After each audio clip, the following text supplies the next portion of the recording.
جیسے ہی اپنے بیٹے زین کی طبیعت ناساز دیکھ کر پریشان ہونے لگتا ہے اور گھر آ کر ساری پریشانی کا شکار ماہم کو کرتا ہے اور ماہم پر غصہ نکالتا ہے کہ یہ سب کی وجہ صرف اور صرف ماہم ہے، اور ماہم کو نشانہ بناتے ہوئے اس کی والدہ سے شکوہ شکایت کرتا ہے اور انہیں کہتا ہے کہ مہربانی کر کے اپنی بیٹی کو سمجھا۔ تو ماہم کی والدہ ابھی ماہم کو سمجھا ہی رہی ہوتی ہیں کہ دوسری جانب عذرا خاتون اور زارون کو ایک خوشخبری سننے کو ملتی ہے جسے وہ سن کر بے حد خوش ہوتے ہیں۔ عذرا اور زارون کی یہ خوشی ماہم برداشت نہیں کر پا رہی ہوتی۔ بالآخر ماہم تجسس میں پڑ جاتی ہے اور سوچنے لگتی ہے کہ آخر زارون اور عذرا خاتون کی خوشی کی وجہ کیا ہو سکتی ہے۔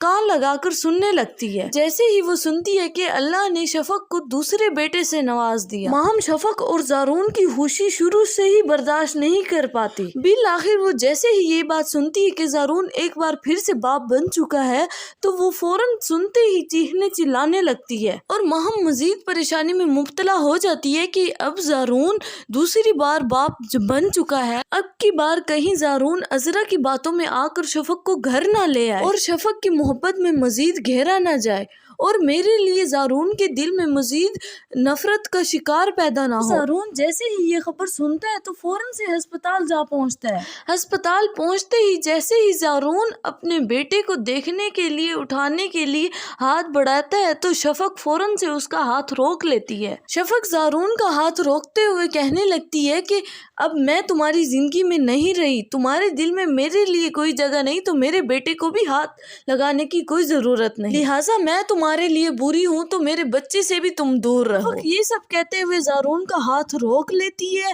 تو ناظرین، آپ کی کیا رائے ہے کہ دوبارہ زارون شفق کو اپنی زندگی میں واپس پہلے کی طرح لا پائے گا؟ اپنی قیمتی رائے سے آگاہ کرنا مت بھولیے گا نیچے کامنٹ سیکشن میں۔